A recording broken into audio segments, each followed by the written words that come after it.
Every team, every topic, everywhere. This is Believe.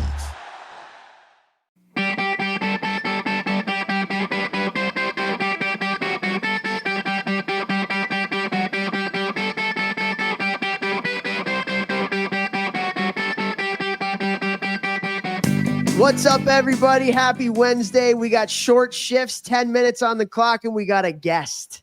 We got a guest short shift on here. Jeffrey Jehu Lavecchio is sick like a dog, and so we're bringing on Jason Guerriero of USA Hockey, and we're going to have some fun today. He does know the topic for this one. Usually Vex doesn't know the topic, but this is one thing that I know you're passionate about, so excited to talk to you about it. We're going to talk about the 2-3 power play setup. The 2-3 power play setup, and it's something that you're seeing a lot more at the NHL level today. And so I'm honestly going to let you start. I'm not going to even ask you a question. I'm just going to say, hey, like the 2-3 power play, let's go. Well, first I was just laughing when you said short shifts because I'm like, I definitely didn't take short shifts in college. I was out there way too long. Although in men's league now they're short shifts. They're very short. For different reasons. Yeah, different reasons. Yeah, so the 2-3 power play, where some people call it the spread, maybe a box and one, you can kind of see if in the NHL right now, some teams are starting to kind of roll into it. I wouldn't say maybe they start with it. The 2-3 has always kind of been, Northeastern's done a good job with it. I would run it when I was at Brown. Did a little bit of it when I was working at Yale, and I think the hard part for the 2-3 is like a lot of people think they understand your best player in the 2-3. And I gave this presentation online webinar for USA Hockey. Your smartest and your best player has to be at the net front, where most people think, oh, put the big guy, just put him at the net front. And now we've run into a 2-3.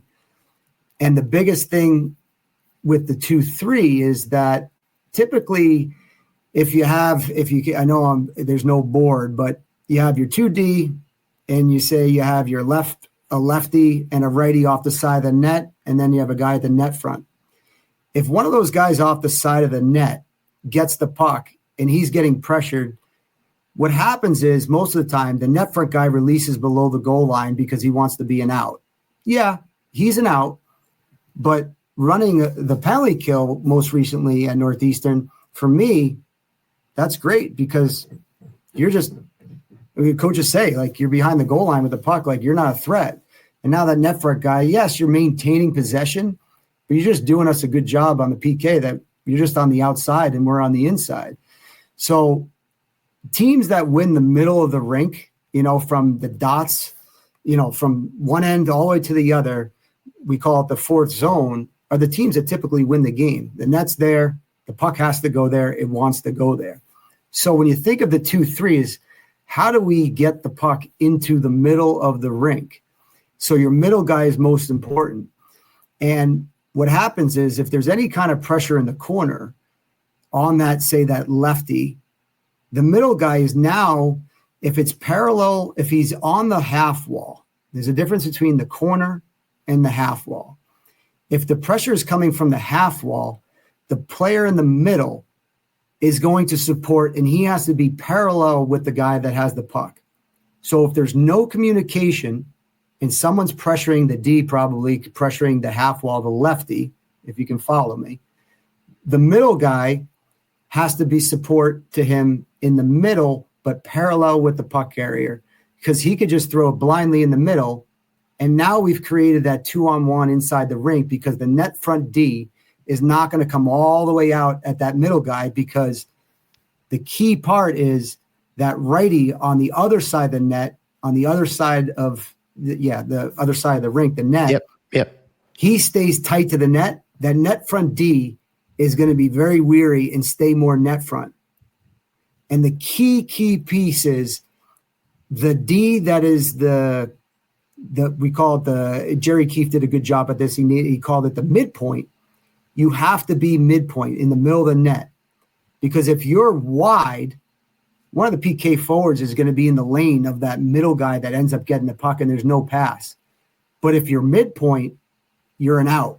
And again, that's being midpoint. So whenever the puck's on one side of the ice, that other D, that's one D on the wall, The other D has to be midpoint.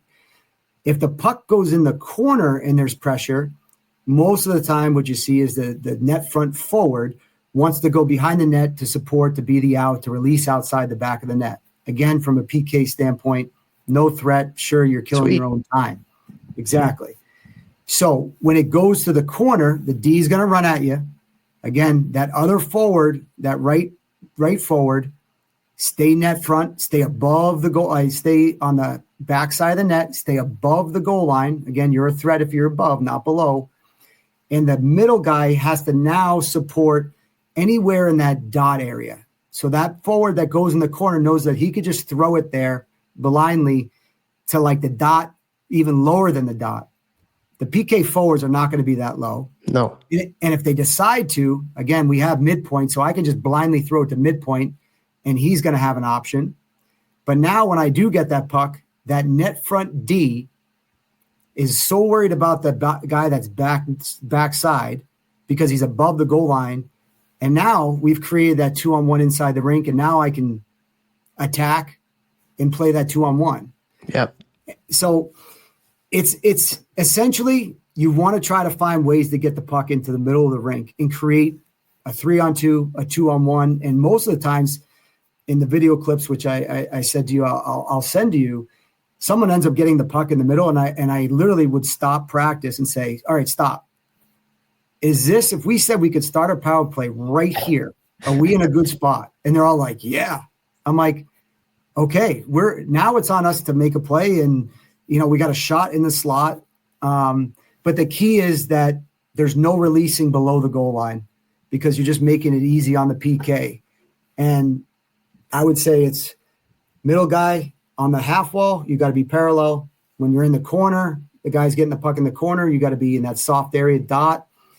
And the other forward, that's the righty in this situation, he's got to be back post, not wide drifting, because now that D's like, you're not a threat.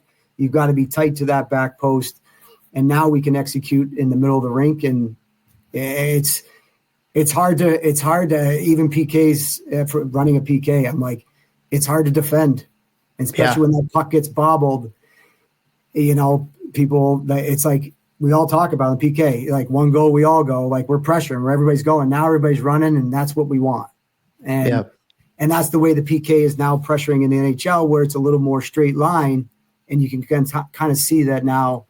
The 2-3 spread box and one is becoming more prevalent because that's how do we expose the PK? Well, this is how we do it. Right. So the game's always changing, and I know it's hard to understand just talking, but it makes a lot of sense. And you're seeing a lot of times when that puck goes down to the player on the goal line, they're just forcing it to the back door, that player that's right up, right? Yeah. And sometimes it's going in off the defender's skate. Sometimes it's a tough play. And what happens is, even if it and the best 2-3s are like the PK guys at the D that will just hammer it sometimes, because that shot goes into the corner. That's like the cue for PKs to start the pressure. And now it's just like, it's music to my ears. I'm like, it's game on now. And that's why you put your middle guy as your smartest guy, because they're the one that can get to a spot of support where we can release it to them. And instead of releasing it, along the wall, and then we got to set up, and then the PK can get back. Now you're releasing it to the middle, and it's a 2-on-1 at the net.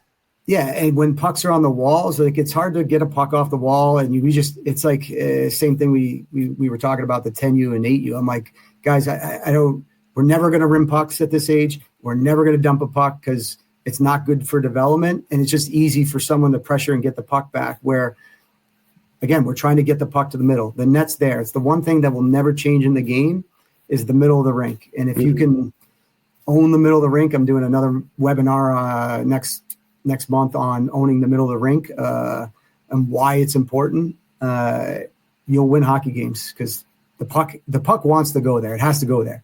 Yeah. Come back to the fore. Come back to the net. Have your stick down. Everybody protect the middle. Love it. Yeah. Love it. All right, quickly, because we are running out of time in our 10 minutes. But how about when the puck's up top of the point? When the puck gets up to the point, what are some things that are important to teach the players? Some good habits, concepts, things you talk about when the puck's up high. Yeah, so those two guys up top got to work together. You don't want, I mean, it's okay sometimes if they're really wide, the 2D, but what happens is as a power play, if we can suck four of their guys, all their guys on the ice on one side of the rink, and we have our 2D, one on the boards, one in midpoint, guy in the corner, guy net front, and our other guy back post. So when we go from, say, the righty that's in the corner, quick to the left D, over to the right D. Now we've shifted the PK from one side to the other, down to the righty, or the lefty, sorry. And now they all have got to switch sides, just like 5-on-5. We want to try to get out to the weak side because there's more ice and it creates open. Awesome stuff. Well, hey, in 10 minutes, I know you could probably go an hour on this. I can go for like 6. Yeah. But all right, 2-3. Check it out. USA Hockey. Is it up online for like coaching education, the webinar that you gave, or is that something? Yeah, that was like continuing ed. It was a 2-hour one. So guys got two continuing ed credits, but like the owning the middle will be the same thing where they'll get continuing ed credits and anybody can sign up. It's just, we all pick a topic at USA Hockey. And I did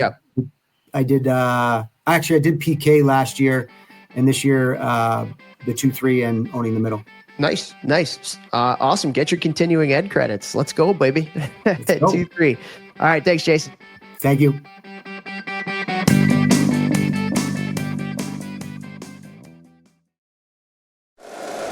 If you like the show, please take a moment to rate, review, and subscribe. It really does help the show to grow. Thank you for listening.